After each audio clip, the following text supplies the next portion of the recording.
Welcome back to Computer Science E1. My name is David Malin. This is Lecture 8, Security, and it's the first in a two-part lecture series on security, which is largely motivated by the sheer interest that folks tend to have in this subject, particularly as, one, it's rather in vogue these days, right? It's hard to pick up a technical paper or even CNN.com these days, and just once per week at least you see some article somehow related to the violation of privacy, the loss of data, the theft of some computers. We'll look at a few such articles tonight. Before we dive into security and by extension privacy, I thought I'd do one last demonstration of multimedia, which we did not air last week. Recall that we did show this example. This, of course, was an example of what file format? Shockwave flash, or flash files, a .swf, and the takeaway from this particular file format was what? What was interesting beyond just being cute about this file format? So it's interactive, so that was sort of a key distinguisher from some of the other file formats we looked at, right? Just hitting stop or play isn't exactly interactive. Rather, last week, we had these guys, although I tried to harmonize them a bit better. What else was interesting about this? Yeah, that was the neat thing. If we blew this thing up just by expanding the window, we seem to have a lossless blow-up. That is to say, it looks just as good at this resolution as it did at the smaller resolution. Why was that, fundamentally? It's because of vectors. What does that mean?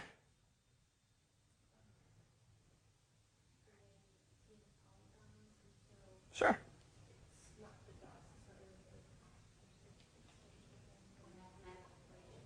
Good. So the essence of a vector-based file format is that it uses mathematics. It uses shapes like polygons, but defined with lots of x's and y's, so to speak, instead of, as you said, just dots, pixels. And it was the so-called bitmapped file formats that only used pixels. And when you only have finitely many pixels, like we saw for that mountain range, as soon as you blow it up, the best the computer can do is sort of just double the size of all of those pixels. It can't give you information where there actually is none. So a fun introduction to tonight, I thought, would be to do one more shockwave demonstration. This was a little animation that was put together by a Harvard undergraduate a year or two ago. I used to play this with a bit of trepidation, but I think, as you'll see in a moment, I'm no longer as worried about word leaking out that we promote this here in Computer Science E1.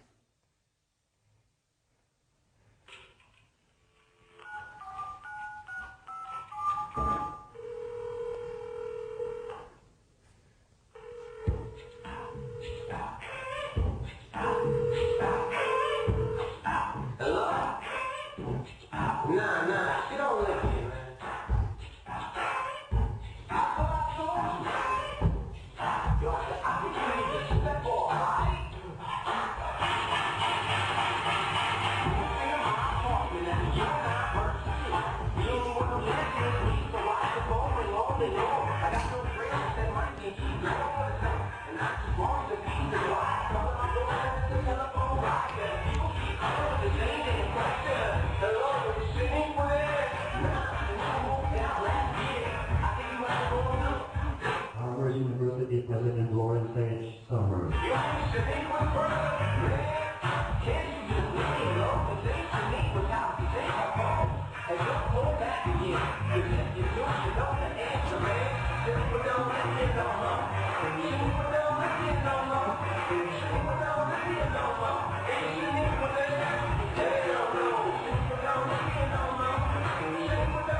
So anyhow, we'll link to that on the course's website if you'd like to pass it along or show some friends. We'll just leave it at that. We won't try to draw any lessons from that one. Anyhow, let me draw your attention to 3 articles that debuted on CNN.com in just the past couple of weeks. The first one that I'll draw your attention to, these are all linked on our lectures page, is perhaps the most recent one here. a snippet of which I shall read you. Starbucks loses 4 laptops with employee data. Nearly 60,000 employees in the United States affected by loss of personal information. The article goes on to elaborate. That's dated November 4th, 2006. From a couple weeks ago, we have another article on CNN.com. Apple, some iPods infected with virus. Less than 1% of video players made after September 12th infected with virus affecting Windows users. And the article goes on to elaborate on that topic. Another one from a few weeks ago. Crooks hijack online brokerage accounts. Spyware used to steal account details, then liquidate, manipulate stocks, the SEC says. And that article, too, goes on to elaborate. So this is just in the past few weeks. I literally spent 2 minutes on CNN.com before lecture just searching on various security-related topics, and it was quite easy to find such topics as those, some of which you might have heard about yourself. What tonight's lecture and next week's lecture are all about is, one, trying to put the fear into you in some sense so that you do understand, not only just intuitively, but technologically, what threats actually exist as they relate to computers and the internet, but also what threats don't exist as they relate to computers and the internet. Because there's a lot of hype out there, there's a lot of misleading information. Probably several, if not all of you, have at some point received some email from some helpful but perhaps a naive coworker or friend who forwards you an email saying, forward this to everyone you know because of this new virus that's going to X, Y, and Z in order to protect yourself. Well, anytime you receive an email like that, especially if it purports to come from the security team at Apple or the security team at Microsoft, well, there are no such teams that send mass mails to the entire internet user base about viruses and worms and so forth. Odds are, if you go up and pull up Google a few of the seemingly key words in that email, you'll find a link to something like urbanlegends.com or various other websites that document hoaxes. And those, too, are sort of a threat if you, for instance, do something you're told under the guise of being proactively secure and protective, when in reality you're just being tricked into opening some, say, back door to your computer. An email that was popular a year or two ago contained a zip file, which is a compressed file format, inside of which was an infected file. But the email was written in such a way that in addition to the attachment, it was always signed the harvard.edu team or the gmail.com team. In other words, this email was being forged and sent out to random people via various mechanisms, but it had this sort of lure of officialness in that at the bottom of every email was sort of a customized signature, but it was customized just based on what your email address was. Moreover, this infected file was password protected. This zip file was password protected, and in the body of the email were instructions as to how to access the contents. That is, the email itself contained the supposed password to this file, and that too sort of gave this phony email the lure of authenticity. Wow, so these folks are actually being so proactive, the security folks, as to give me the solution to my problem, but they're also trying to keep the solution safe by password protecting it and telling me the password. Well, what happened when users double-clicked that attachment, typed in the secure password, opened the attachment? Well, it's like letting the age-old Trojan horse right into your computer, not realizing that what's inside of that attachment is all of the bad guys that are subsequently going to take over your computer. So we'll cover topics like those tonight, but what I also want to do is solicit as best as possible as many questions and concerns that you might have, whether they are grounded in technical reality or it's just something you've heard. Let's also try to dispel whatever myths might be out there tonight. With that said, what are some of the threats that exist on the internet as they relate to computers and the internet today? Well, let's take a simple one. You've all used the web before, and you've all probably filled out a form before, if only to search for something on Google. But how many of you have bought something over the internet? Okay, so almost all of you. So you fill out a form like this. This is a screenshot of buy.com, where one might go to buy computer equipment or various other things. What are some of the concerns that you might have upon visiting a website, or already, before even taking E1, what are the precautions that you take when visiting a website like this to buy something? It's a mainstream website. So it's a mainstream website. Hopefully something you've heard of is a good bet, if only because at least if you're buying from this website, there have been others before you who have done so. Other things that come to mind? Thoughts, concerns you might have?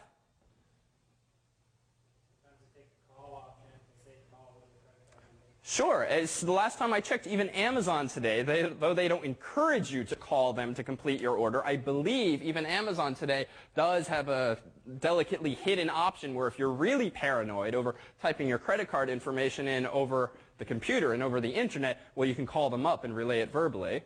Well, let's actually tackle that particular feature for just a moment. How many of you are concerned about using your credit card on the internet? Okay, so most of you this time, not all of you, but most of you. Why? Any of you who are concerned? Someone else. Why this worry? Okay, so the obvious perhaps. Someone could steal your credit card number. How might that happen? What's your concrete worry?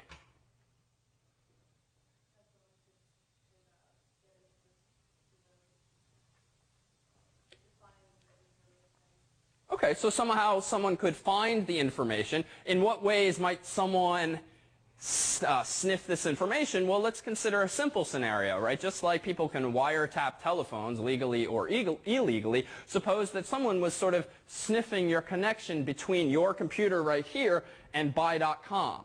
Well, couldn't someone who's just monitoring the internet connection or the Cat5 cable or the wireless connection between the two of you, could that person not just watch the zeros and ones go across the wire, figure out that those zeros and ones represent your credit card number, and therefore steal your information?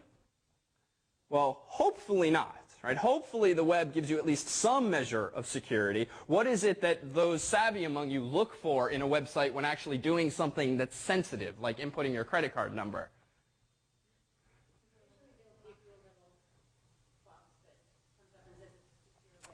Okay, good. So you might look for a little box that tells you it's a secure website. The most reliable place to look for such a box is where? Sort of leading, right? This yellow padlock that I'm sort of obviously standing beneath is unfortunately a rather subtle clue, right? You have this huge screen, maybe 1040 by 768, and they decide to indicate that this is something you should trust by using this maybe 16 by 16 pixel icon in the bottom right corner of the screen.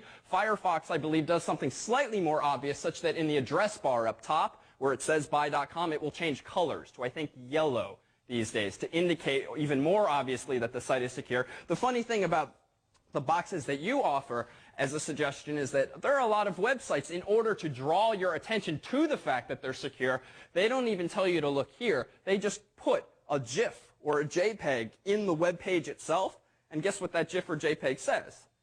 Well, quote unquote, this website is secure. And you know what? They sometimes put a big yellow padlock that's this big, maybe 100 pixels by 100 pixels, but what's the irony here?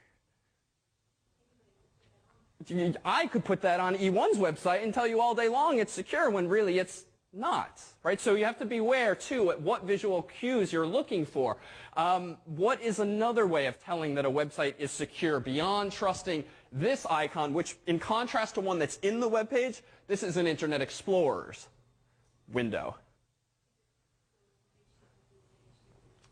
Yes, so we talked about this, I think, briefly in one of our internet lectures. If the URL starts with HTTPS, what that means is that the website is using a protocol, a sort of language called SSL, Secure Sockets Layer. And long story short, this is simply a means of encrypting information between my laptop and buy.com server. So in reality, though in theory someone could be monitoring the traffic between me and buy.com if they had physical access to, say, the wires that somehow connect me to buy.com, or maybe physical access to the routers through which my data is traveling, well, the beautiful thing about SSL is that it's end-to-end encryption. And by encryption, this is just a big way of saying the data is somehow scrambled. And it's scrambled so much these days that you can't figure out what the secret code is just with paper pencil. Even a very fast computer, a Pentium 4 with a 3 gigahertz CPU, even that, in theory, should not be able to figure out how to break this so-called encryption. But what that means is that you have end-to-end encryption, whereby, yeah, someone could still sniff those zeros and ones that are going between you and buy.com, but they look like gibberish. It's as though you in grade school might have come up with some secret code to use to write letters to your best friend during class. You can pass it through the audience, other students in the classroom. Even if the teacher gets the message and confiscates it, ideally he or her can't understand the message because you're using some kind of gibberish that you and your best friend might have constructed. Or, more simply, you write it in a foreign language that the teacher doesn't understand. And so in Spirit, that's what happens when you have this little padlock, is that the data is entirely being scrambled between you and the other website. So threats in between you and the website really aren't of concern. Now, there is an esoteric attack whereby you can have what's called a man-in-the-middle attack, whereby you could create an environment whereby your browser is not connecting to buy.com, but it's connecting to some bad guy, and that bad guy in turn is connected to buy.com and is sort of relaying the information back and forth, but in the middle is decrypting and re-encrypting the information. But that is a very technical attack that certainly no one in this room, even the teaching fellows and I, should worry about, certainly when just conducting business over the internet. That would be a much more targeted attack. But with that said, you go and enter your information to this website. You go ahead and click Submit. Does there remain a danger to your credit card? Well, we seem to have hopefully have reassured you that you don't really have to worry about what's between you, point A, and buy.com, point B. So where else might the threats be? On your hard drive. What do you mean by that?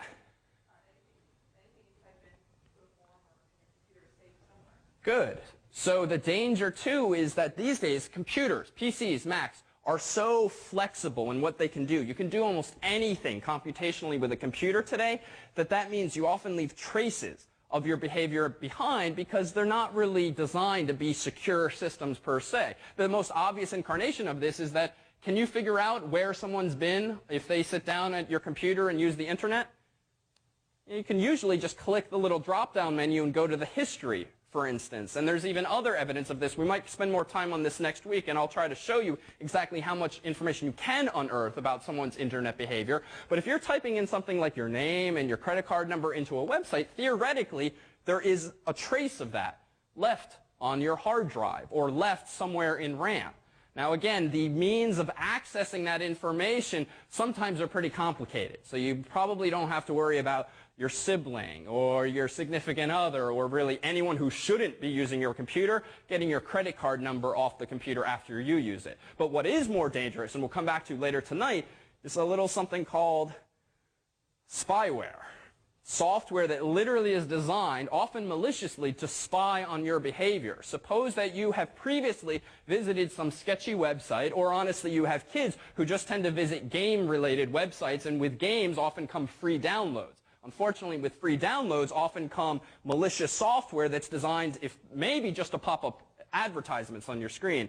Worse might be software that's designed to monitor the websites you're visiting so that the ads you do see are more targeted to places you've been. Worse yet might be a piece of software, spyware, that logs every one of your keystrokes and then every night at 4 a.m. uploads that information to some server so that that guy who wrote that malicious software says, oh, you know what, it looks like David logged into his Gmail account. He logged in with this username and he logged in with this password. Even though the password on the screen might show up as just dots, well, that's just a browser thing. That's just aesthetic. The information is being stored somewhere, and if you type the letter A, B, C, well, if spyware is running on your computer, you can simply write to a little text file hidden somewhere on your C drive the letters A, B, C, and then it can just email or send that file off to the malicious software author at some point in time. So where's the lesson here? Well, if you trust your own computer, you don't really have to worry about these threats. If you practice safe computing, which is a topic we'll spend a good amount of time on tonight, you probably don't really have to worry. After all, if you can't trust your own computer, I mean, what recourse do you have other than not to ever use your credit card on the internet? But you can also, counterpoint, I would never, for instance, use an internet cafe or a kiosk at the university to log into, say, my bank account or something with information that's particularly sensitive, because if I might leave traces on my own computer of logging into some website, imagine how many traces are lying around on the computers in the labs here or in, say, an internet cafe.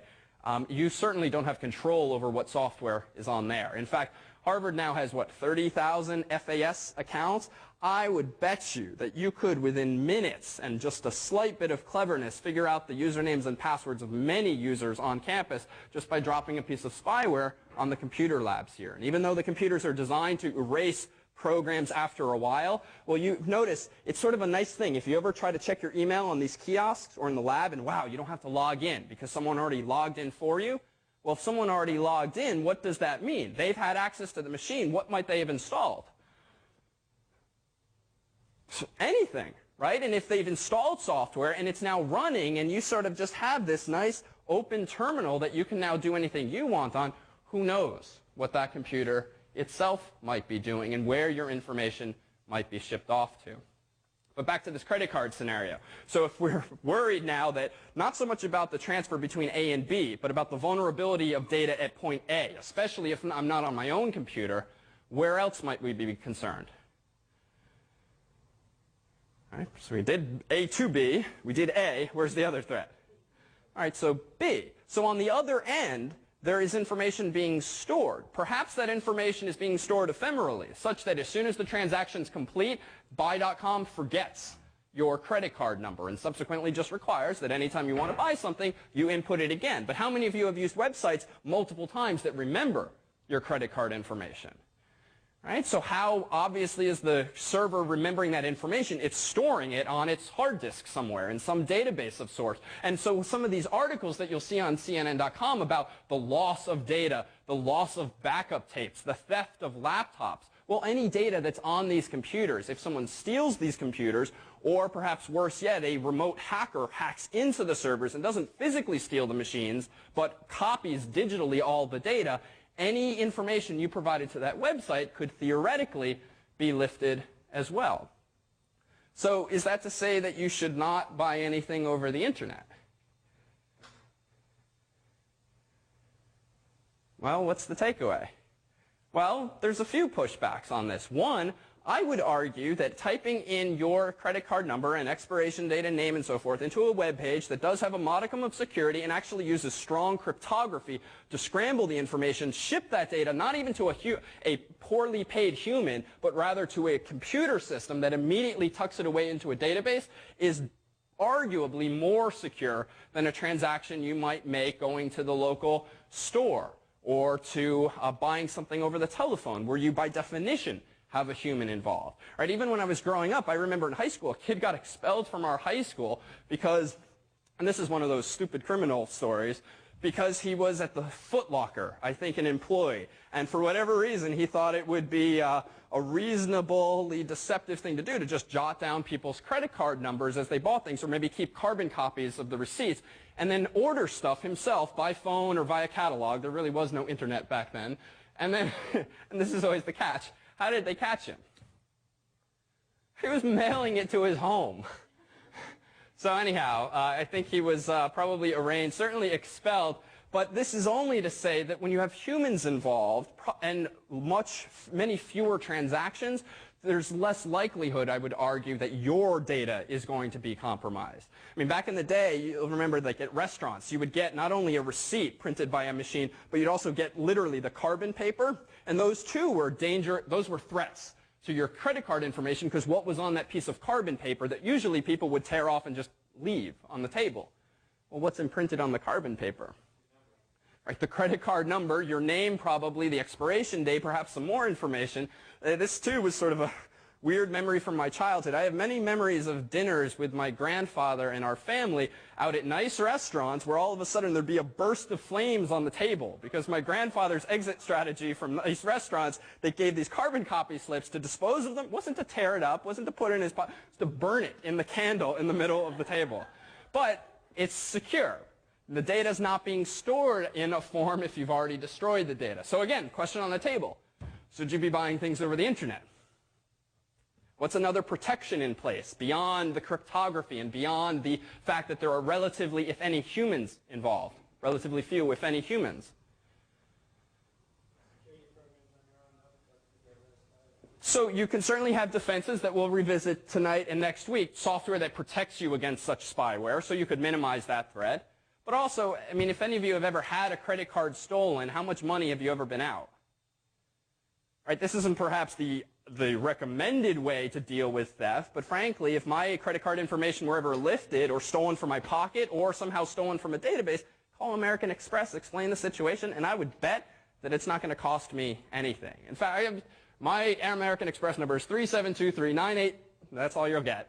But the point is that even credit card information these days especially given that electronic systems are so fast and so constantly online, it's very easy to shut these things off. And so I would say we're not talking about your home address necessarily. We're not talking, unless it's your billing address, we're not talking about your social security number, which in and of itself has never been secure, but people tend to think more along those lines. You're also covered in just a real-world logistical sense by the credit card companies. And to be honest, if you take one lesson away from tonight, I would say genuinely that there is no reason, no sufficiently compelling reason not to use your credit card on the internet, provided you know there's an encrypted website there, it's a reputable website, and it's not, for instance, a debit card. I might be a little more concerned about a debit card only because you might have to fight with your bank more to get those funds back into your account. But if it's a credit card where the charges are only going on your statement, you're in typically a better bargaining position if the bank doesn't have your money yet. But that would be the only rule of thumb I follow. I would have no concerns these days over buying things over the internet. Heck, even with the first, 8 digits of my credit card number. You can try to figure out the other 7 or so. Take you a while. Okay, questions on credit cards, forms as they're called, on web pages. What about these things? Everyone always seems to be scared about cookies. What's a cookie? Who's scared of cookies? Okay, Eric's scared of cookies. Who else is scared? Or who else thinks if Eric's scared? Remember, Eric was the guy who knew everything in Jeopardy. If Eric's scared, how many of us should be scared? Okay, 2. All right, so most of you are not as scared of cookies as Eric is. Well, what are they in the first place? Well, this is just a screenshot of a folder on my computer. This is my C drive, Documents and Settings, /mailin/cookies. If you use Internet Explorer, this folder, using your username, not mine, will accumulate these little text files over time. And each of these files is usually named with your username at some website. And inside of each of these files is usually some kind of information. It's usually just a random number, a big number, but it can also be personal information like your username or your first name, your last name. It entirely depends on the website. Because what a cookie is, quite simply, is a file that a website you have visited installs on your computer, typically in order to remember something about you. And installs actually makes it sound scarier than it is. It saves a file on your hard drive. The design of cookies, though, is such that only that same website should be able to read the contents of that file subsequently. Well, why might a website want to remember who you are? Or, relatedly, why might you want a website to remember who you are?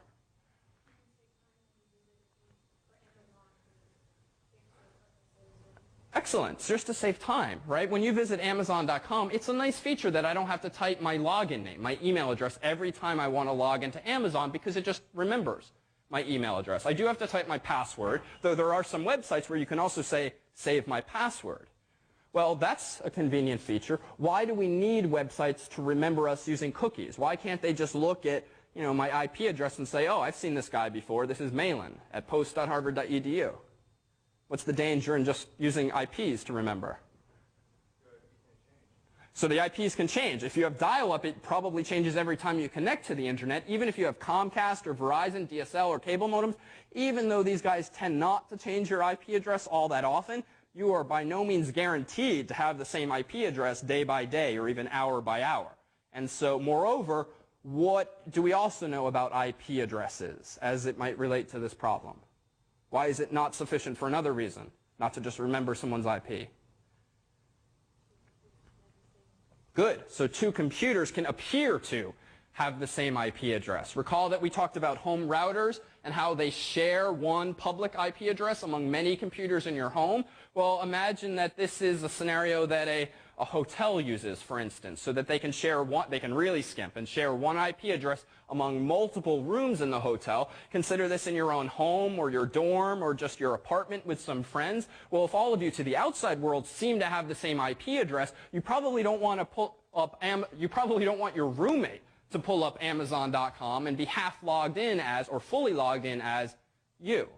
So that is to say, if you can't necessarily trust that someone's a returning visitor based only on their IP address, how can you do it? Well, you store like a little token, a little breadcrumb on their computer, so to speak, that proactively tells you who they are. And even though a website could store in this cookie your email address and your password maybe even for some website, they tend not to. They tend instead just to store a big number, a big random number, but a unique number. So that essentially when you visit Amazon the next time, your browser, i.e., is designed to send to Amazon with the request for the homepage whatever the contents of Amazon.com's cookie is. And it might be a big number, 1, 2, 3, 4, 5, 6, 7, 8, 9, maybe even bigger. But Amazon then uses that number, looks it up in their database and says, oh, you know who I gave 1, 2, 3, 4, 5, 6, 7, 8, 9 to last week? David Malin. With this email address, let me present him with a web page that's customized to his criteria, as he informed me last time. So where's the danger in cookies? They sound like a wonderful thing. Well, it turns out that they can be used to track where you're going on the internet. And this is big business in the advertising business. When you visit a website like CNN.com, you've probably seen ads, right? Banner ads, flashy ads of some sort, and you've probably seen those on other websites too. If you look, as we will in the future, at the HTML for those websites, you'll see that a lot of those ads don't come from CNN.com. They come from, say, DoubleClick.com or ads.com.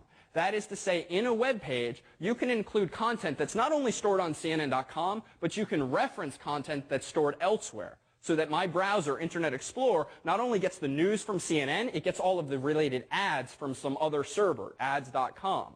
Well, suppose that it's ads.com that is storing a cookie on your computer.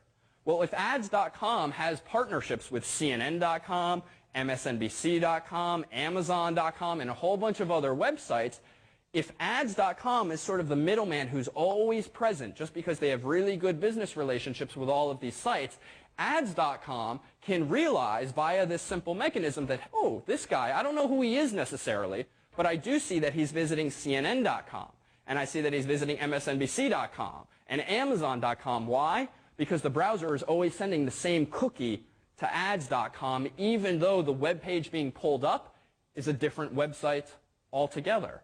Internet Explorer calls these things third-party cookies. And one of the only features I disable when I use Internet Explorer, at least, is if you go to Internet Explorer's Internet Options, go to Privacy, Advanced, you'll see this. You can override, quote-unquote, default cookie handling. A first-party cookie means a cookie from CNN.com itself. A third-party cookie means a cookie from, say, ads.com when you visit CNN.com.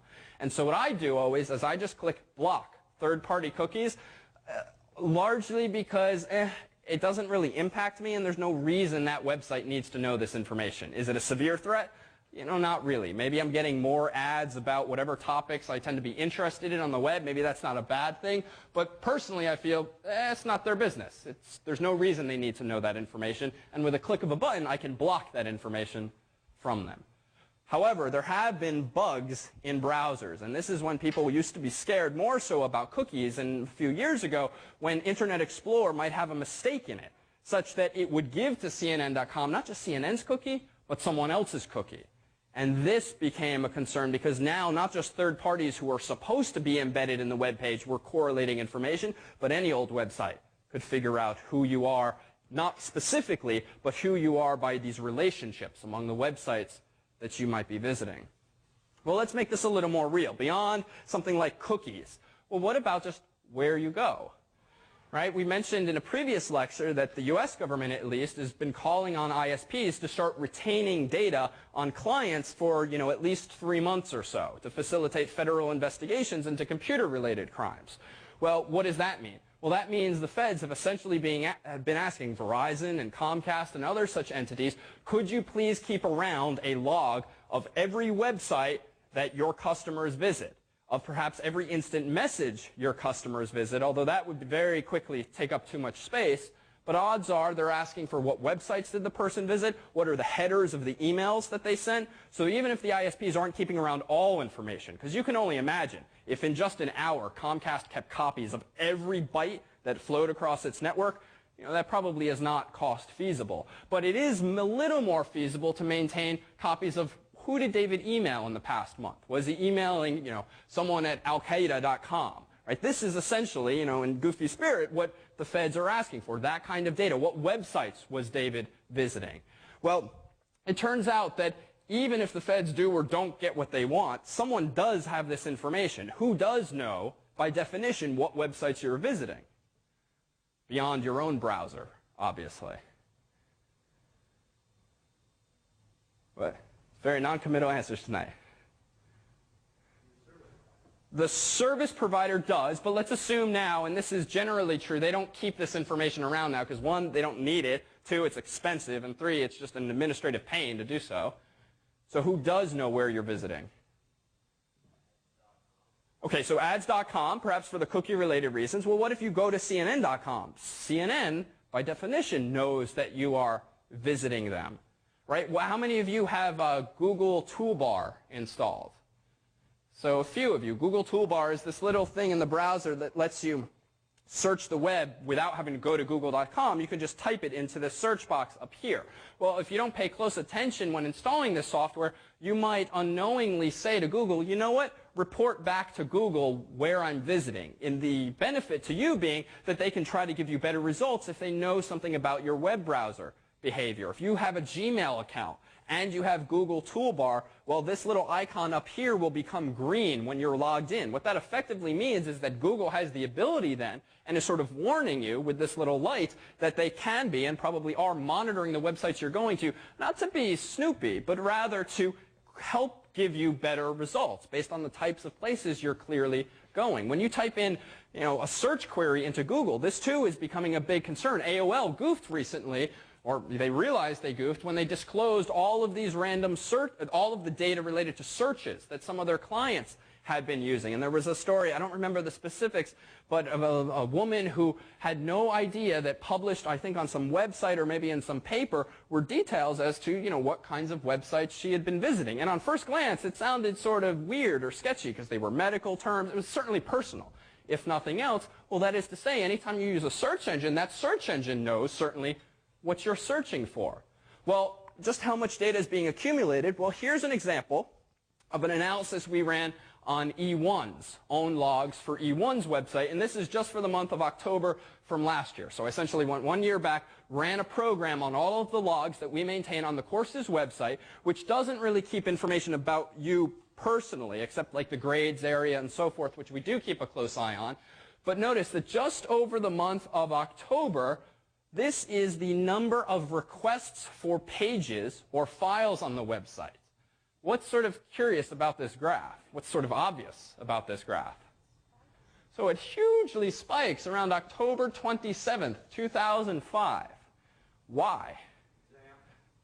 Exam 1.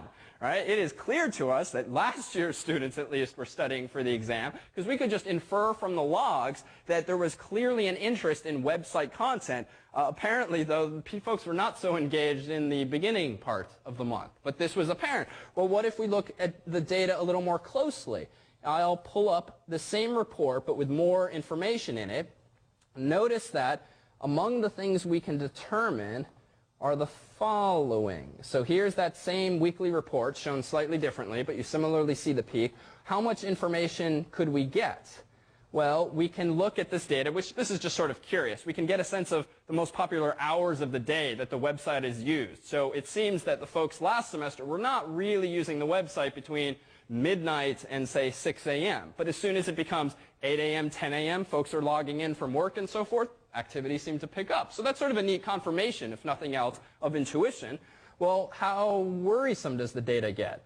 Well, we know, for instance, that 43% of the accesses of the website came from organizations ending in .net, where 23%, or roughly 24%, came from folks in the .com. Okay, so fairly, somewhat interesting, but not terribly violating of anyone's privacy. What more can we do?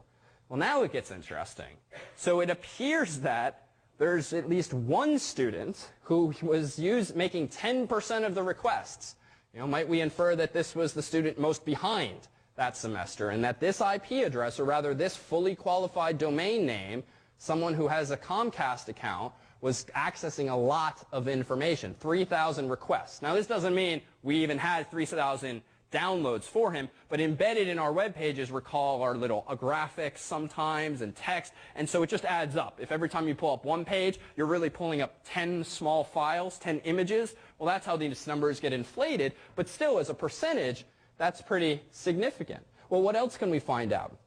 We can look at this referring URL report, and this doesn't look very revealing right now, but it essentially tells us where people came from when they visited our website. So using this information, can you sort of infer who on the internet has linked to your own website? Unfortunately, it's a little disappointing in that we seem to be the most popular link to ourselves because we have all of these cross links, but we can look at something that's a little juicier.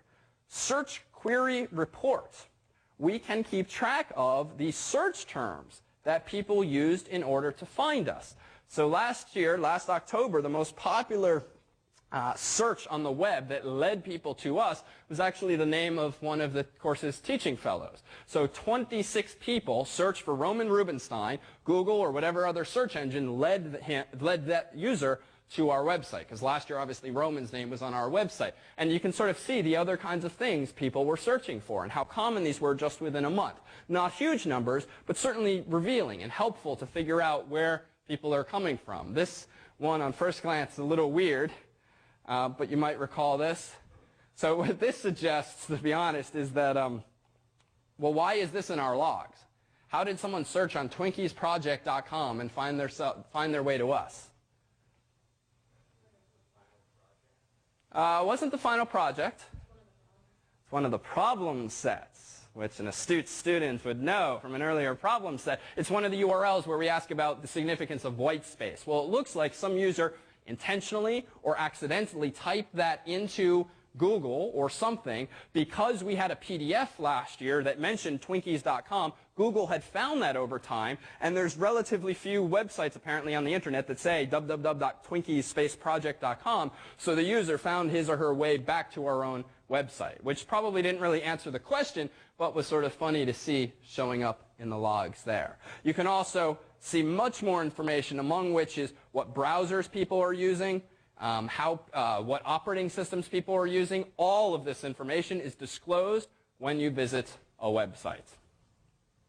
So with that said, question on these potential or supposed threats to one's privacy. Yeah? If you have those fully qualified addresses that you should figure out, do you have to have access to, say, Comcast internal information in order to figure out who that was? Absolutely. If you wanted to actually find out who this struggling student was, you would have to, for instance, subpoena Comcast and get the information from them. More cleverly, how else might you get this information? Let's start thinking like a security expert. Okay, bribe someone that works there. You can do it less expensively and more cleverly as the staff, at least. What could we do? Email him and do what? How do we know who he is? Chicken and the egg. Fool him into telling you who he is. How might we do that? A survey. Tell us what your IP is. You know, we could, right? It'd be sort of clever of us to just incorporate into a problem set, hey, for 10 points, tell us what your IP address is. People would probably give up themselves for 10 points. Well, we could also, how about this? Embedded in any email you send is the address of the computer from which you sent that email. If you're using something like Outlook or Eudora or some email program that's on your computer and isn't a web-based program like Gmail or Hotmail, embedded in every email you send is your personal IP address. And in fact, if it's a PC, the name of your computer, which maybe the name of your computer at home is desktop, or mine you've seen is laptop. So embedded in any email that I send you, a student, from my laptop, from home, using Outlook, will contain somewhere in the headers in a place you don't normally see, but if you go to the right menu option, you'll see it, is your IP address. So what I was thinking of, and these other tricks work as well, we email the class and we ask, please respond to this email, confirming that you got it. Right, now we've got the IP address of everyone, at least the IP address from which they sent those emails. So that might be a clever way as well. There's another trick you could use. This is used by spammers sometimes. Well, how many of you have ever received an email that's not just text, but looks like itself a web page with graphics and HTML, as it's called? Well, probably all of you at this point. If you've ever received an email with pictures and colors and more, animation even, it's probably because that email itself is HTML. It's like you've been emailed a web page. Well, if you've been emailed a web pages tend, by definition, to link back to some main server.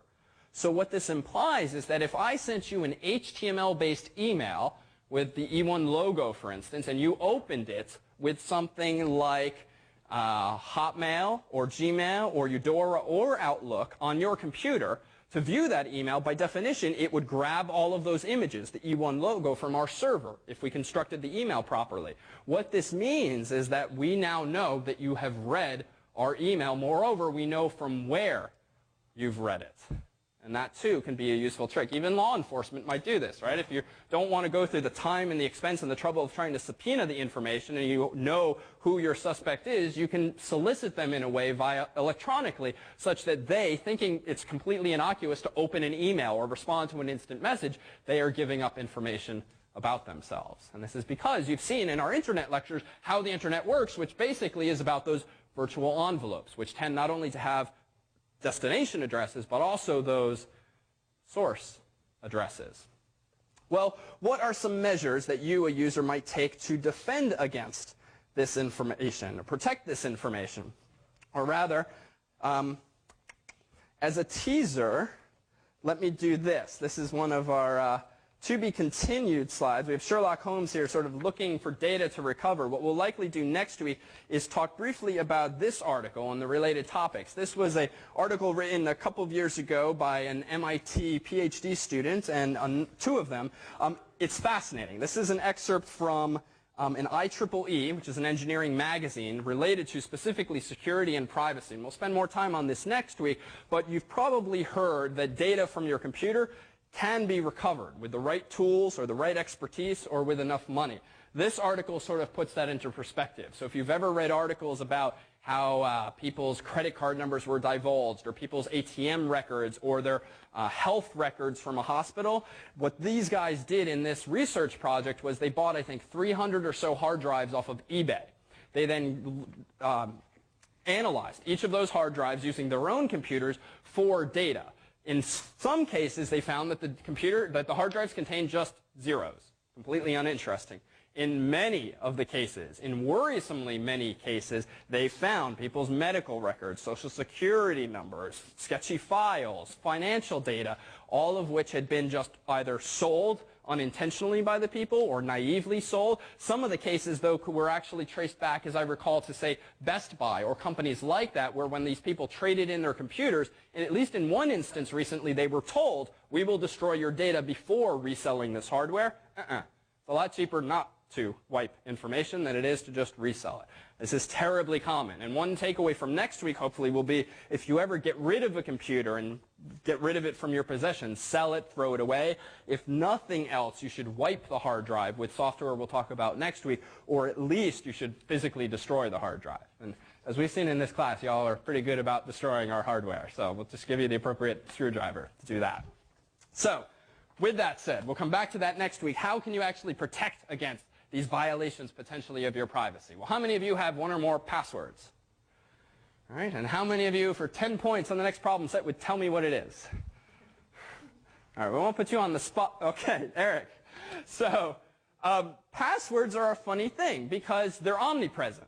They're incredibly popular. They make good sense intuitively, right? If you want to protect access to something, just protect it with something that presumably only you know. This is an excerpt from the script for the movie Spaceballs. How many of you have seen this film? Okay, how many of you then remember the following line? Company 1, 2, 3, 4, 5. That's the stupidest combination I've ever heard in my life. I'm trying to think an idiot would have on this budget. It worked. Worked again. It worked, so we have the combination. Right. Now we can take every man's breath fresh air. Don't start to do it here. From college. 1, 2, 3, 4, 5. 1, 2, 3, 4, 5. Yes, that's amazing. I got the same combination on my watch. Okay, so think about it now. How many of you have an ATM code? Have a not just that, but have an ATM code. Have a password that's your birth date, or maybe your husband's birth date, or your kid's birth date, or some amalgam of multiple ones. How many of you maybe use a keyword like your hometown and spell it out on the keypad, or something like, heck, even just use your social security number for your password, using the last 4 digits of your social security number. Passphrases. There, you might remember the Seinfeld episode where George Costanza's ATM code was what? Oh, come now. Bosco. Yes? No? Bosco? No? All right, it's a tough crowd. No pop culture here. No Jon Stewart. You can't use Seinfeld, so keep trying. So this is to say, maybe you're all more clever than we might expect. Even I have some pretty stupid passwords, but I sort of take that risk, thinking, frankly, I don't really ever care if someone guesses what my password is to yankeecandles.com, where I bought a candle once. Right? So it's sort of calculated risk sometimes if you just choose an easy word to remember, or 1, 2, 3, 4. But some people try to be more clever. What's a good way to come up with a password?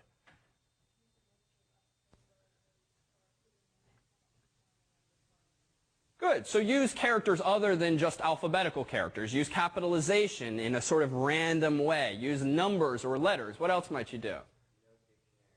So no dictionary words, more to the point. And that's an excellent point. Even though there are a lot of words in the Oxford English Dictionary, there's a lot of gigahertz in computers these days. And a computer can guess words from a dictionary and compare them against your potential password much faster than you, the human, could.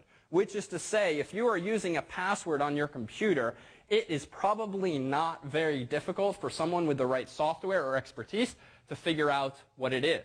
In fact, a friend of mine demoed for me once. His brother was moving into a local apartment complex, and he didn't even have TV, electricity, or anything set up with the local utilities, but he did have his laptop, right? These are computer science friends of mine. This was the first day. I was helping them move in briefly, and the brother wanted to get on the internet. Unfortunately, as you've probably seen at home, if you have nearby neighbors, a lot of people, even if they have wireless internet access, what are they doing these days? So they're turning on security so that you see a little padlock next to, not the web page, but to the access point or the wireless router, the airport in Apple speak, which requires that you have some password. Well, one of the technologies being used for most of these routers, dare say these days, is something called WEP, Wired Equivalent Privacy. WEP is broken, and WEP is the security mechanism that comes with, to this day, most routers. It has been supplanted by and should not be used these days in favor of something called WPA. WPA is much more secure. There's even something more secure, which is WPA2. However, if you pull up in my own neighborhood and in my apartment complex area, there's probably 12 or so access points that my laptop could reach. None of them use WPA or WPA2. They all are using WEP, and you can tell that if you have the right software. It'll tell you what's being used. And the relation to the story I was telling was that there exists software, just like there exists software to crack people's passwords, there exists software to crack people's WEP passphrases or secret numbers, such that my friend was able to pull up this really neat Macintosh program, and within minutes, literally minutes of just sitting there running the software while he went to the kitchen and got something to drink, by the time he came back, minutes later, he was able to access that person's access point because the computer just very rapidly figured out what the passphrase was for WEP. And this is not uncommon. WEP is broken. And WPA is much more secure, so far as everyone knows currently, at least in its known implementations on most popular platforms, operating systems and so forth. But even WPA is not secure if your password is 1234. It's really not that hard for a computer to guess that kind of number. So in short, if you are using wireless access at home and you are worried about someone sniffing your data, not so much your SSL protected data, right? It doesn't matter. This is irrelevant to visiting places like buy.com. The worst someone could do is know that you're visiting buy.com, but you have that end-to-end SSL encryption, which means they're just going to see gibberish going across the wire. But if you're sending emails, if you're visiting sketchy websites, if you are sending instant messages, all of that stuff is not sent usually via SSL, which means it's being sent in the clear. And using software known as a packet sniffer, You can literally watch what someone is doing on the internet, especially in this age of wireless. You go to a local Starbucks, which has access points which don't use encryption, which means all the web pages and instant messages being sent from the local cafe are going through the airwaves. And with the right software, you can sniff all of that information. And so it's sort of ironic, even though in recent years people moved away from using devices called hubs, which are sort of a precursor to what we called switches. Recall that switches were those central nodes that were pretty smart. If data was coming from A to B, only B got the data.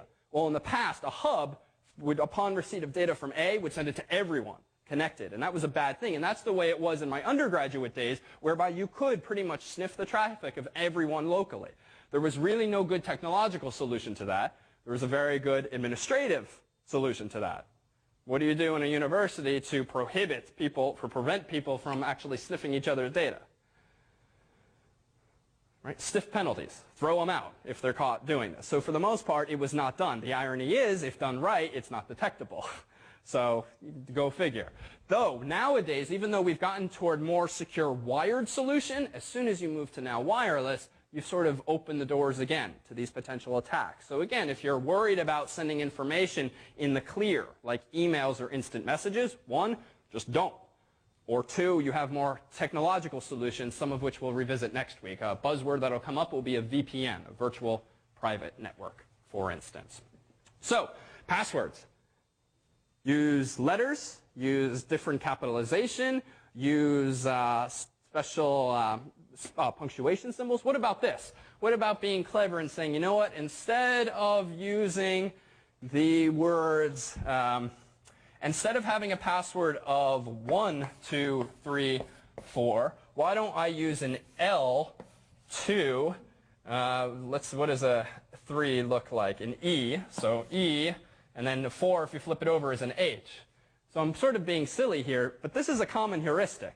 People will often substitute letters that look like numbers or numbers that look like letters because it's still sort of a mnemonic for them. Even though it's not the word or the sequence 1, 2, 3, 4, at least if you speak, you can do, let's see if I get this right. I don't think I even got this whole thing right, but elite speak, right? This is sort of cryptically written words where 3 tends to denote an E because it kind of looks like an E if you flip it around. Well, elite speak, and I didn't even write it out. You can write it more cryptically than that. The thing is, if you know how to speak elite speak or do these sort of trivial substitutions, so does a guy who's trying to crack your password. And all that guy is going to do, in addition to trying all dictionary words, is going to try all dictionary words substituting a 1 for an L or an L for a 1 and vice versa. So even these tricks are not so reliable. Useful because you can remember them better, not so much more secure. So what's the catch here then? What's the most secure type of password? Okay, so that's... It's an excellent point, right? You have these conflicting interests, right? You probably want a good password for at least the most sensitive information, but it's too secure if you don't remember it subsequently. All right, so a little quiz. How many of you, perhaps at the office, have a little Post-it note on your monitor? Yes? No? How about the drawer next to you, under the chair? Okay. At least, even if all of you are sufficiently security conscious not to have this, stroll through the office tomorrow and see just how many folks do have Post-it notes on their monitor or on the top of the drawer. This is a solution that many people employ, and it's sort of an IT person's nightmare, right? You're trying to promote safe computing, but the pushback is that it's too hard for them. It's too difficult to remember. And as you say, even I have probably logged into hundreds of websites over the past few years, and I've used hundreds of usernames and passwords. It's just not realistic for a human to remember all of these things. So what do people end up doing? Use the same password. What's an obvious problem then? Right. If one of those websites, Amazon's database is stolen or part thereof, and someone is specifically targeting you, or just takes a guess, if this person's sort of web savvy enough to buy at Amazon, I'm going to guess they bought something on eBay, or they bought something on some other popular website. You could write a computer program that tries those same usernames and passwords on other websites. Questions? Comments? Well, packet sniffing we covered in already. This was just to depict the sort of scenario that was worrisome before. We'll skip over this slide. This was just a reminder of how this is a TCP header is laid out. And the lesson here was simply that all that esoteric information that we waved our hands at before, at the end of the day, it's going through in the clear on the internet, which is to say anything that is being sent from your computer can be sniffed by someone in the local area, either on a wired network, if poorly implemented, or particularly on a wireless network.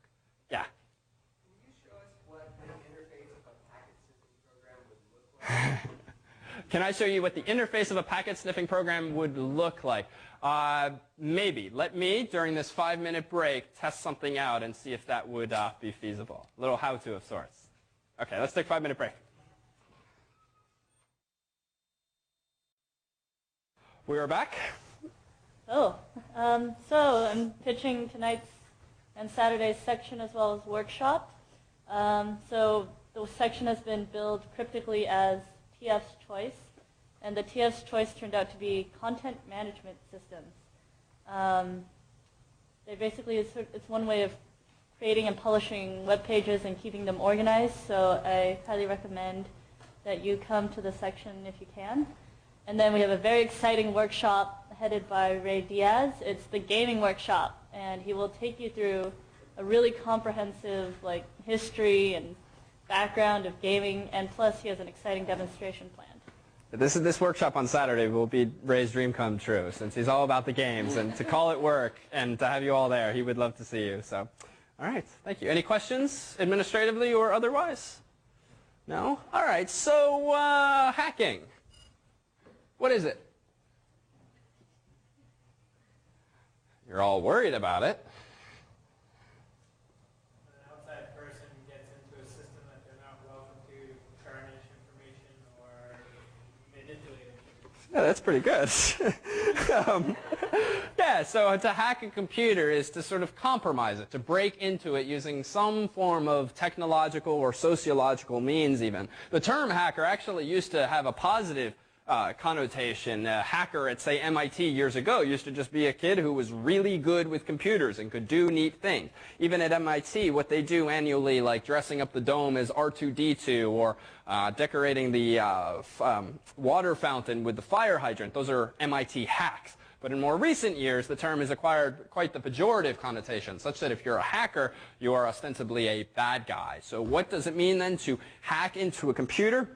It really depends. Hacking a computer might mean writing some special software that logs someone's keystrokes. It might mean accessing their computer physically and trying to try every possible password at the prompt. In fact, how many of you, when you log into your Windows computers, have a password to protect others from logging in?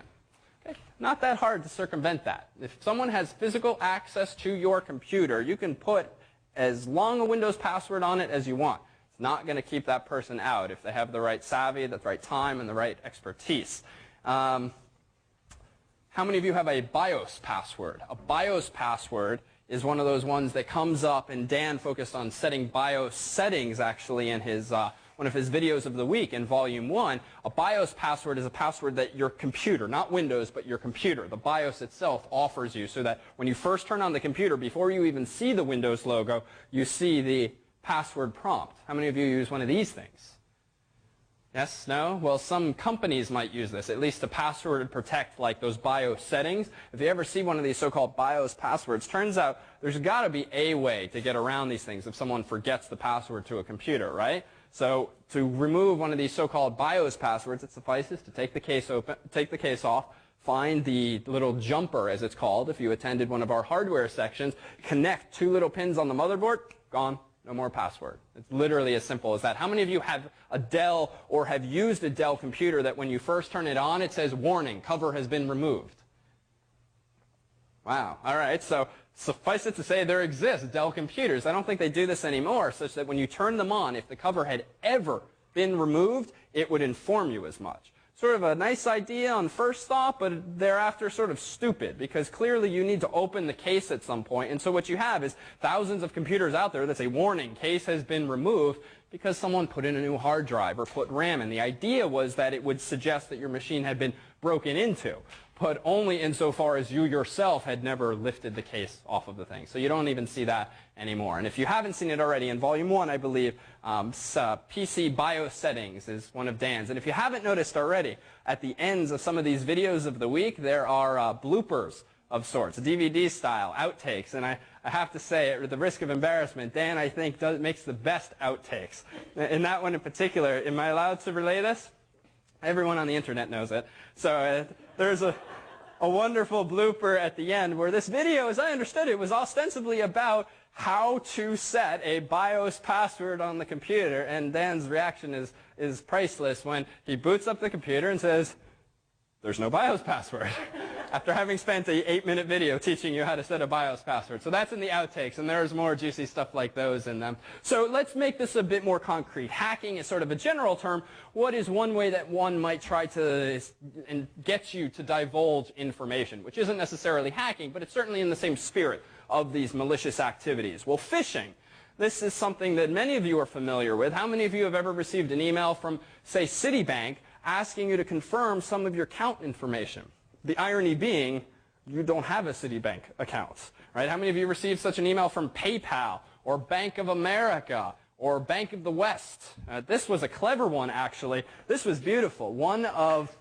We talked briefly, I think, in one of our internet lectures about domain names looking somewhat similar to reputable domain names. Well, this particular phishing attack, as it's called, and a phishing attack is whereby you sort of try to hook someone, as you would with bait, to try to entice them to divulge information to you by sort of through social engineering, presenting them with a website or an email that looks legitimate, therefore it looks like it's safe to type your information into. What you're really doing is typing your information into some guy's server, somewhere in Europe, where he's logging your username and password, and faster than you can go to the real PayPal.com, he goes to PayPal and wires himself some money. Right? If this is done internationally, whether you're using checking accounts, credit card accounts, it's not necessarily as easy to protect or go after finances as they've been lost from actual debit or checking accounts. But this bank was pretty neat. This phishing attack was neat because the URL that people were being invited to go to was Bank of the West.com. In fact, if you went to this website, it looked quite like, okay, no I in of, and no, there we go. Okay, so it looked like this, right? Some random bear is their logo. So this is the Bank of the West, a West Coast-based bank. Okay, looked pretty credible when you visited this website.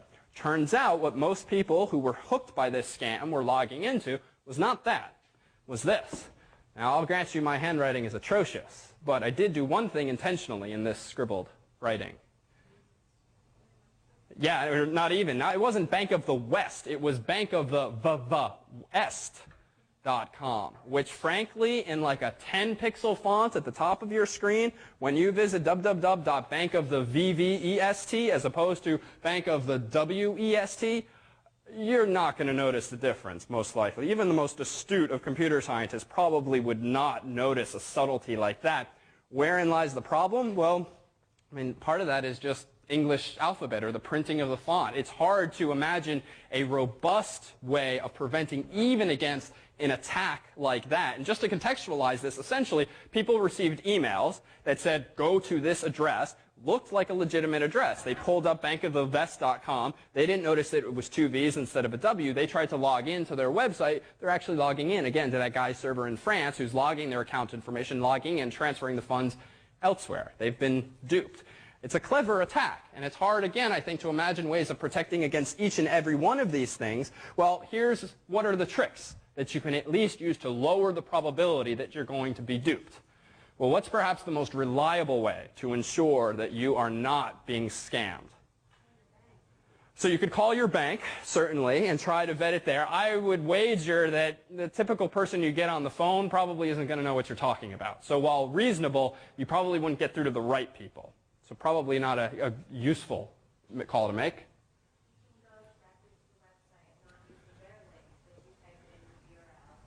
Absolutely. So a very good defense and a good habit to get into is just when you're accessing online account information that you're all worried about, especially banks, don't follow links. Just go open a blank Internet Explorer window and you type in Bank of the W-E-S-T. Odds are you are not going to type VV accidentally, but you do sometimes make typos. And so it is, in fact, important to be careful as to what you're typing, because if you accidentally reverse transpose two letters, well, we saw in our internet lecture that it's very easy to buy a domain name.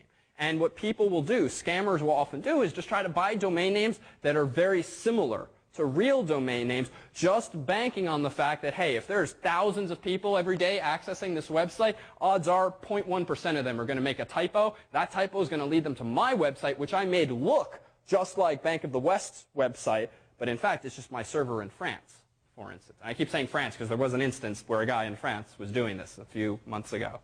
So what do you have to do? You have to be careful as to what you type. What's a useful trick? Well, one way, too, if you're not quite sure what your bank's website is, like Bank of America, it is bankofamerica.com, but maybe you're not sure, is it BOA.com, because they use that acronym a lot? Well, what's a good trick? Not wholly guaranteed to work, but a good trick for checking what the real website is for an address, or for a website, rather than looking up some printed material. Well, a wonderful approach is to leverage Google itself. Right? We talked briefly about, we've used Google certainly, and if I type in Bank of America, typically the best match will come up, the most credible match, the one to which most other people in the world are linking to.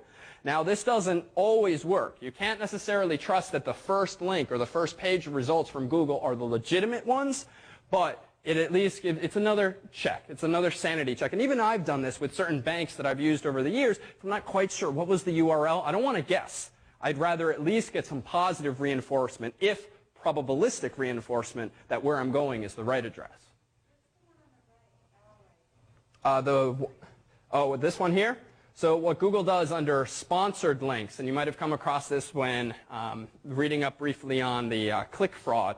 This is Bank of America's paid for link. They capitalize it differently, but we know from our internet lectures that's okay. That's even more reinforcement, because odds are some scammer is not going to pay the relatively high cost that Bank of America is probably incurring to get their link to be #1 there. But then again, you never know. And just as you've probably seen this before, if you type in miserable failure, trying not to be too political here, but this is a common example. So that's sort of funny. So this is an example of what's called Google bombing, whereby some folks, via some means, a while back sort of collaborated via blogs and emails and so forth and said, hey guys, let's all create a hyperlink on our webpage that goes to whitehouse.com/George or whatever, but the text of the hyperlink is miserable failure. What Google tends to do, because it's a dynamic system, it sort of infers from web pages what's the most popular and what pages are about miserable failures. If you have thousands of people on the web with way too much free time creating links on their home pages to George Bush's website, but calling those links miserable failure, Google sort of infers a relationship between miserable failure, quote unquote, and George W. Bush. If you go to Wikipedia, you can search for Google bombs or Google bombing, and you'll see perhaps a couple of other examples of this. It's just a hack that works with Google, and Google's policy is pretty much hands-off. They don't want to even manually tweak things like this. People accuse them of being political, but this is sort of a side effect of having the sort of dynamic system they do.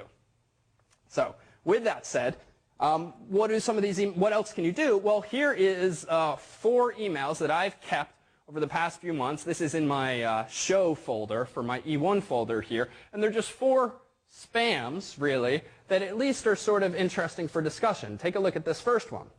So I got this email here from E-Trade Financial. Notice that using the latest version of most mail programs is generally a good thing, because Microsoft and others have gotten smarter about how to help you help yourself when it comes to security, such that I mentioned earlier that HTML-based emails can be dangerous. Right? They can reveal where you are because they load the E1 logo. Then we know you've read our mail. What Outlook 2003 will do, if you configure it as such, and this is the default behavior, is it won't show you HTML-based emails unless you proactively say, you know what, go ahead and display as HTML. And then it will sometimes even go so far as to warn you, saying, hey, are you really sure? In fact, notice what it did. It showed me almost everything, but not the pictures. So case in point, it's not downloading the pictures as one additional measure, because as soon as I download those pictures, where are they coming from?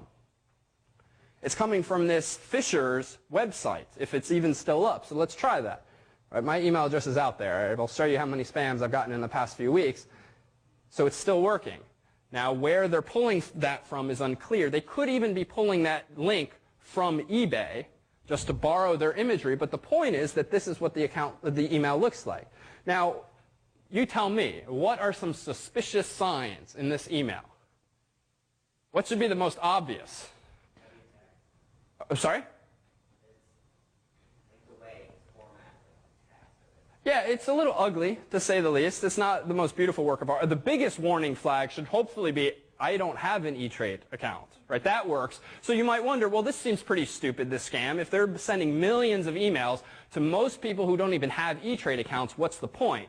Well, again, it's scale. And the marginal cost of sending another email, it's practically zero. Pretty much is zero. Which means even if of the million people you email, only 1% of them have E-Trade accounts, well, that's still, what, 10,000 people. That's still a lot of potential victims at relatively no cost. Well, what else is a little worrisome, or should be? Poor grammar. This is sort of the funniest thing on the internet when it comes to the scams. I have yet to meet a criminal on the internet that reaches my inbox who can spell English correctly. You would think, and this is such a common thing, honestly, almost every solicitation that I've seen like this has some typographic or just aesthetic bug. And you would think that if you're going through the trouble of sending out 1 million emails, you might somehow spell check the thing or copy the prose from some real E-Trade email. Honestly, that is one of the biggest things to look for, is a typo. I mean, even stupid things. Like, look at this. There's a space before the period. And you might have to be pretty anal to notice things like this. But if you use a computer long enough and you notice, well, maybe even stupider is Easy Net Connect.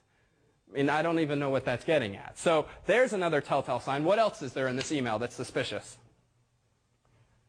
Yeah. So E-Trade is really enthusiastic, potentially, but that too, we'll chalk it up to aesthetic weirdness.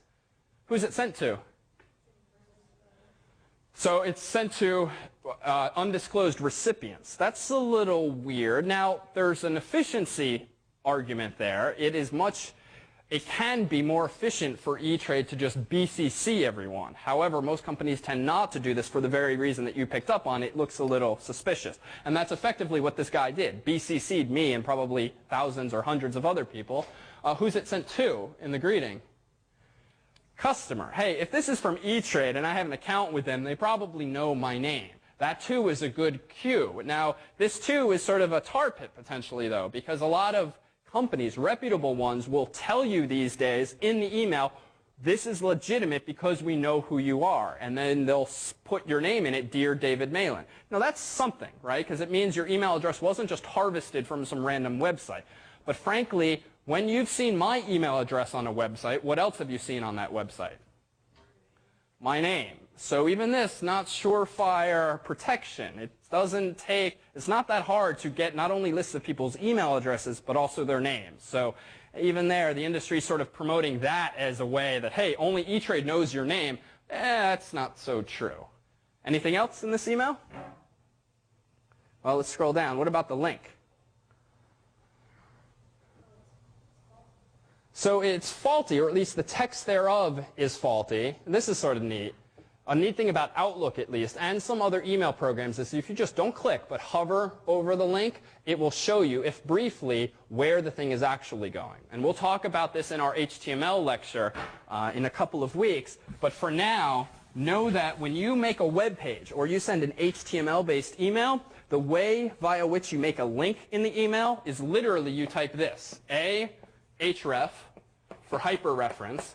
And then I might say something like http://fastmortgage.com, quote, angle bracket.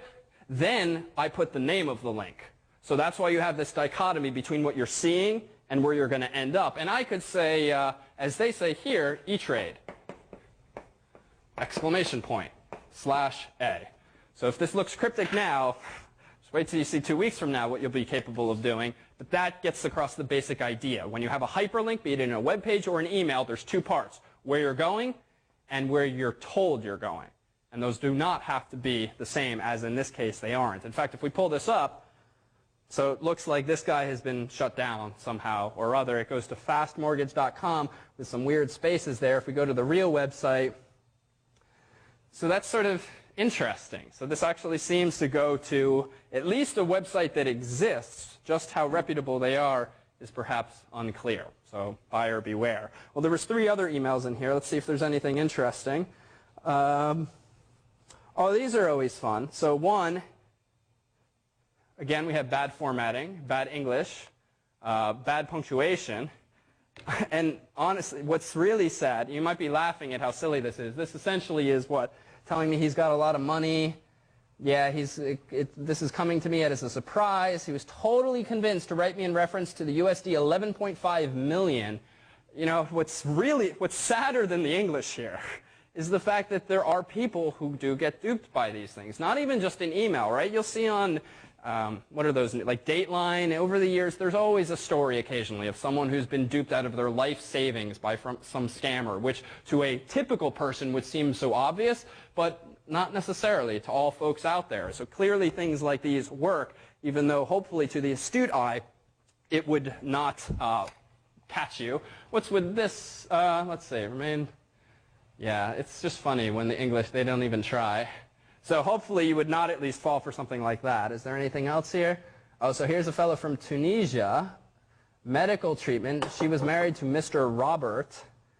So that's nice. Again, like, I don't understand this. Like, it's one thing to get the English wrong, but the comma's in the wrong place. I find this fascinating sociologically, that this is so common over the years. Here's another one. I have now defined the nude... I've also explained the 5 cosmological blunders of the last 85 years. Go to Joseph and France. Dare I? We might have to edit this video. Oh, it's legit. Again, it's in France. So there's some sketchy stuff going on in France, it seems. So we'll leave that to you. If you're interested, blackhole thermodyne.site.voila.fr/enter.html.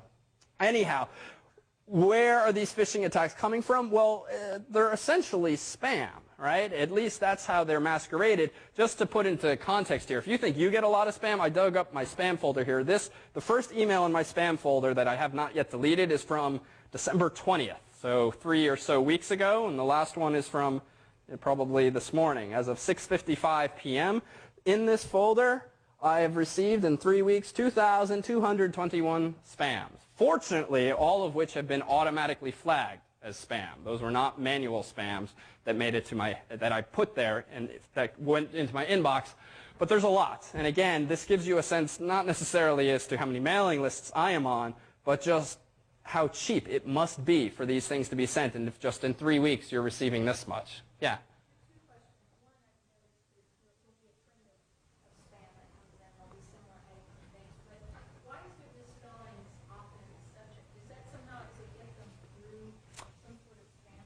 It's a good question. Why are subject lines sometimes misspelled? Why is there gibberish in some of these emails? Let's see if we can take an example. So, yeah, so here's an example. It's simple. So here's a spam. Remove your email, where there's a plus here and a star there. It's just weird, if nothing else. But yeah, the short answer is that this sort of gibberish is often inserted into the emails so that they'll slip past the most naive of spam filters, which might just look for keywords like remove your email spelled correctly. And simple tricks like this clearly didn't work for my email system, since this automatically got put into my spam folder. But you'll see even crazier things where it's simply random words or random letters, and there will be more random words or more random letters in the email than there is actual content. But that too, because this is a very difficult problem in computer science. It's sort of it's an intelligence test. Is this email being sent from a human who sent coherent sentences, or is it gibberish? It's tough to tell if it's just gibberish, and if it's more gibberish than it is English, because if you can understand that this is gibberish and not English, what you then have is a sort of artificial intelligence, which, as you've probably seen, doesn't really exist. Computers are not so good at recognizing and repeating convincing English. So it sort of goes hand in hand with this. Is there anything else juicy? These are These are always interesting. Let's see if I regret pulling this up. A lot of the spams going around these days have random text or even sort of legitimate text, maybe excerpted from some book, but the spam comes from the attachment. The attachment being a GIF or a JPEG, which is a nice relation with our last week's lecture. Fingers crossed. Okay, it's just an investor's email. So what you have here is an HTML-based email where the spam effectively is in the form of a GIF. And what Outlook is doing is showing you that GIF as well as the email text, but this is much, much harder for a computer to detect because this requires essentially optical character recognition, which for an arbitrary graphic like that is difficult. That is to say, we notice this as spam. Computer, not as easy to detect as much. Correct, most likely. If we click this, nothing is happening. So nothing happens when I click on this GIF. So this is one of those, but this is one of these investment things where they're trying to push up the price of some penny stock. So what they're hoping is you'll not click a link necessarily, but call up your broker and request 1 million shares of SBNS, therefore driving up their stock price. It's clever. Spend out millions of emails, you got enough doofuses on the internet who then call their brokers, drives up the stock price temporarily, you sell from some foreign country, make a quick profit. How well this works, I don't know. Some spams, and keep an eye out for these, because these are another curious one. I'll get spams sometimes that are relatively short, no links, no attachments, just gibberish. Why? I can only imagine that these are often tests or accidentally sent emails, but I get enough of them that it's this funny thing. So there's clearly things on the internet I don't understand. All these misspellings for 10 years of internet usage, spams that make no sense, and you get them quite frequently. So what's another threat? Well, you've all probably heard of the notion of a virus or a worm. What is a virus? Yeah. Destroys your computer, pretty much. I'll qualify that. Can destroy your computer, pretty much. So a virus is just a piece of software that someone, again, with probably too much free time or with malicious or with malevolent financial intent, wrote some piece of software in hopes of doing something bad with it. A virus will typically infect your computer if you put into your computer a CD that's infected, if you put a floppy in that's infected, if you open an email that has an attachment that's infected, or as per that article, if you buy one of those few video iPods that was infected and connected to your PC. A virus, however, generally requires human interaction. Simply receiving an infected email is not sufficient for all intents and purposes to infect your computer. You can only get infected by opening the attachment. And dangerous attachments include anything that's executable. You should never, here's another takeaway for tonight, never, ever, even if it's sent from someone you know, open a .exe on a PC that was emailed to you. Fortunately, you don't see these that often coming through because most system administrators just block emails that contain executable attachments, which is sometimes annoying if you know what you're doing and you want to send an exe. Similarly, potentially dangerous are zip files because they in turn can contain files that are infected. For a while, you could even get infected by, as I recall, JPEGs. There was a bug, I think, in Internet Explorer's rendering engine for JPEGs. That is to say, if you pulled up a web page that had a infected JPEG, because of a bug, I think, in Internet Explorer, you would get infected by loading that image. But in a sense, that was your fault for having gone to the web page. Similarly, have there been other bugs in Internet Explorer and other browsers such that if you visit a website and that website sends you a GIF or a graphic or some kind of content that takes advantage of a bug in the browser, similarly might you get infected with a virus. And unfortunately, I can't really tell you what viruses do because there's so darn many of them. In fact, if we pull up Google here and choose, let's say, virus database, let's see what this gives us.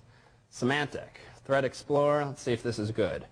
So just in the past few weeks, these are all viruses or worms that have been identified. If we instead go to, let's see if we, A to Z threats and risks.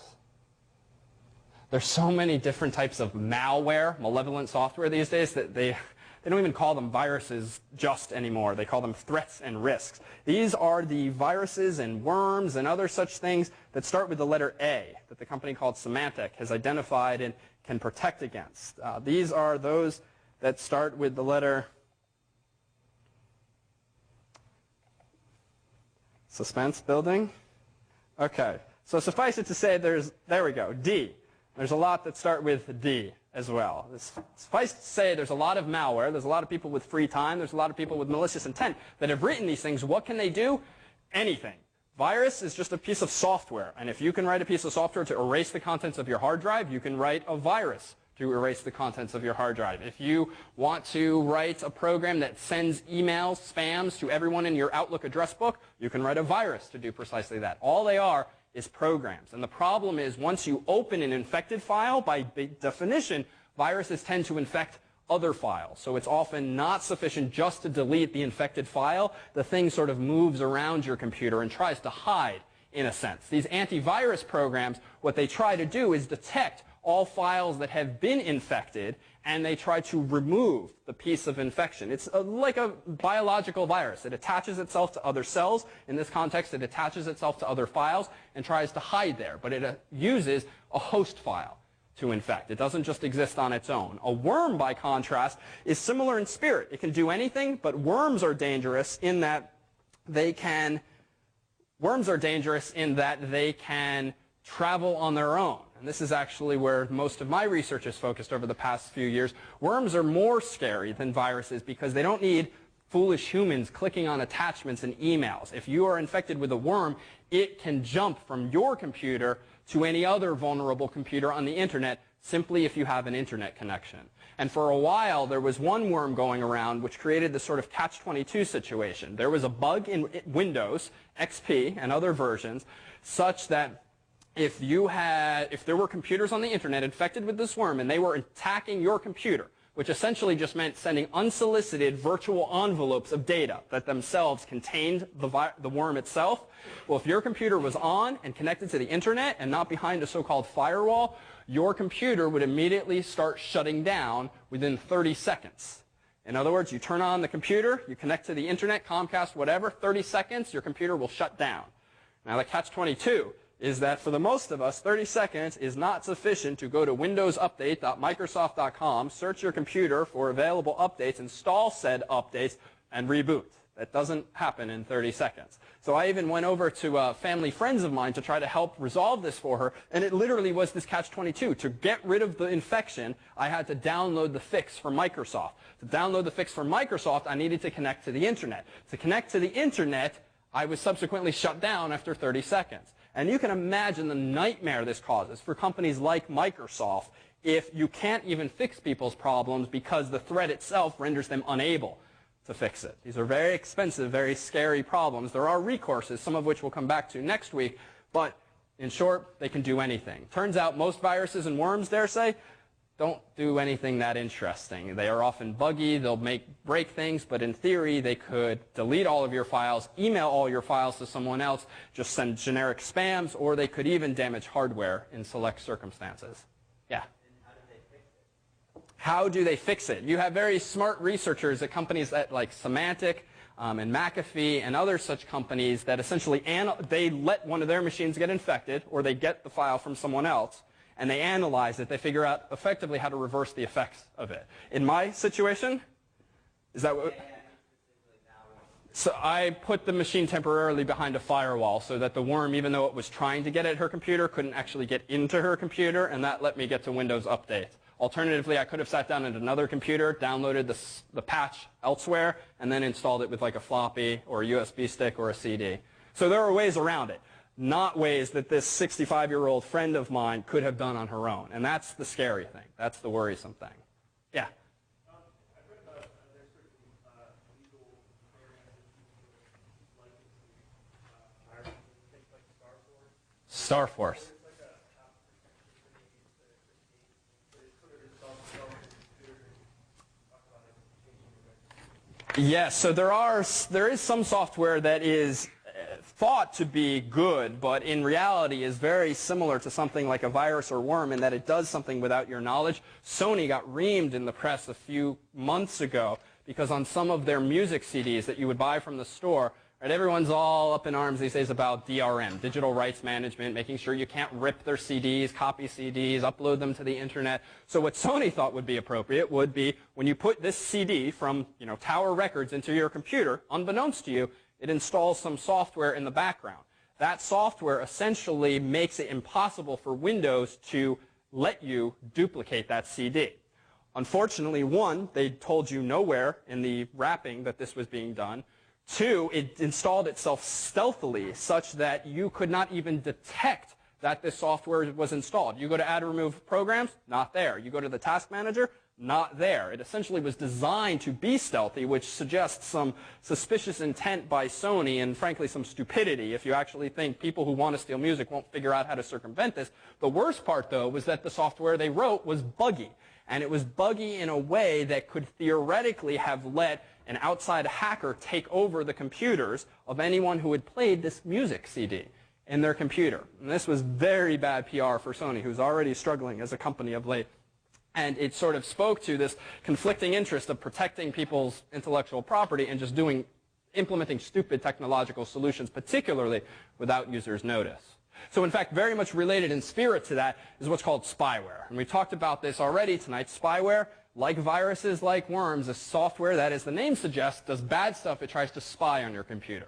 The earliest incarnations of this stuff was perhaps to just pop up ads relevant to where you're going on the web. These days, you see spyware being used to harvest your email address, your passwords. It can upload things to other websites.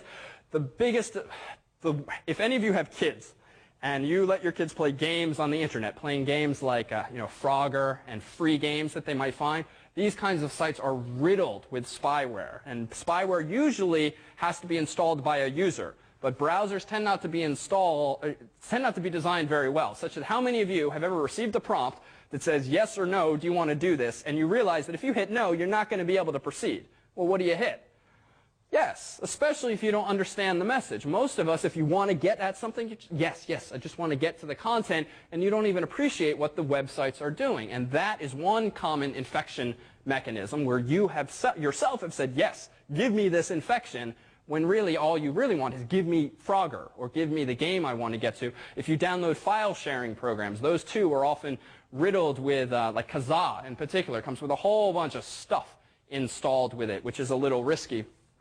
For you. We have the fortune of tonight having a brave volunteer in the form of Dawn here who brought in this nice sexy tower for us that on first glance looks like it's already quite buttressed with various protections, some of which keep popping up here. I'm going to try to ignore that for now and draw your attention to, in our final minutes tonight,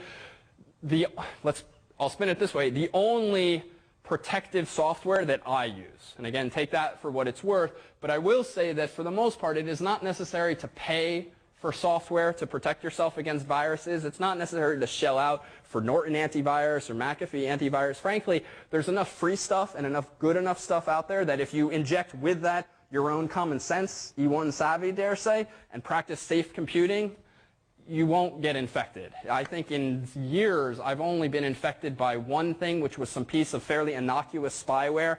I don't know how it got there, but this is one piece. Is far fewer than some of the situations you'll see. Again, that elderly friend of mine, she has grandchildren who come over and use her computer all the time, and often what I'm going over there to do is clean off the kind of stuff that she has littering her computer. So Dawn has volunteered her computer to be a quick disinfectant case for us. We'll try not to step upon anything too suspicious or sketchy. The program I'm going to show you is Spybot. This, from personal experience, is the only program I've used to eliminate spyware. There's a bunch of options out there. I would never download something that's suggested to you by some website, only because there's a lot of anti-spyware software masquerading as anti-spyware software that in fact is spyware. So take it only from the recommendation of a friend or a reputable company. The nice thing about Spybot is that it's free. And sort of Julia Child style, I downloaded it earlier and installed it, and it put this link on the desktop. What I'm going to do is just run this program. We have a nice handout that will be linked on the course's website as to how to use Spybot that will hold your hand more than this quick demonstration. But I want to show you two things, and we'll ignore any of Dawn's protections that pop up. The two things that I personally do with Spybot is if I use Internet Explorer. The immunize button is a wonderful thing in that it will immunize against up to 13,222 possible attacks on Internet Explorer, some of which are related, so the number's slightly inflated, but even if it's a tenth of that, that's still a lot of stuff to worry about. What the immunize button does essentially is protects Dawn's computer against websites that might try to infect her just by visiting them, for instance. And that's a pretty quick process. Now that's done. But what Spybot is also useful for is disinfecting a computer. If I click up here, search and destroy, and check for problems, what that's going to do, and we'll see perhaps in the progress bar in a moment, that it is searching now her hard drive for the 52,708 forms of spyware that the authors of Spybot have detected over time. You will find that there exist products from like McAfee and Symantec that do the same thing, and they're not necessarily all equivalent. There's probably good overlap in a lot of them, such that some catch something that the others don't. This is free. Those other programs might come with your computer, and that's great, but again, I don't recommend paying for this stuff necessarily. There's relatively little software you need to pay for these days. You can also, for antivirus protection, we recommend, or I personally recommend, AVG, which is the only thing I've used for the past few years because it's free. And it updates itself every night. It works pretty well, certainly well enough, arguably no much better than the paid-for software, even if, again, it's missing some things. But again, you can go to this website here and download the free version. And they, too, I just noticed today, seem to have some kind of anti-spyware software as well. I've not tried that. What you want to be careful with these products is sometimes they're a little overzealous, such that you'll get these weird prompts that I keep clicking cancel to that Dawn's computer is prompting me with. And this is the trade-off with this software. If you want really good protection, you're going to get false positives sometimes. That is, false alarms. The computer says, whoa, this looks sketchy. Do you want to proceed? And then what you find yourself doing is exercising your own judgment, which, one, is probably annoying in that you're constantly clicking prompts. And two, you probably installed that software because you don't know better than the software. So there, too, it's not necessarily the best of situations. What's nice about Spybot, at least as we recommend it to E1 students, is it doesn't really ever prompt you. And it doesn't, maybe it errs on the side of letting something through, but it's not confusing, I think, once it's actually installed. It just blocks things silently, which is nice. AVG, similarly, just runs in the bottom of one's computer. I won't install that, but I will show you one last piece of software, which is the only other tool I've ever used to remove spyware from a computer. This is the tool that I personally have had to use in the most tricky of situations, whereby the spyware just isn't coming off the computer. And I realize that we can't really do justice to the process of disinfecting a computer in a lecture. We actually do have a section on this, disinfecting a computer, quote unquote. Tonight's meant to just introduce you to, see, even that's sort of interesting. So we'll just see, even just ignore that. So our goal here tonight is just to mention these software names, let you play around with them if you download them off the course's website. Hijack This is nice because it really gives you, where is it already running? It really gives you finer control over what you might want to remove from the computer. Why am I not seeing Spybot? Hijack This. All right, we'll cancel this, and we'll run it again.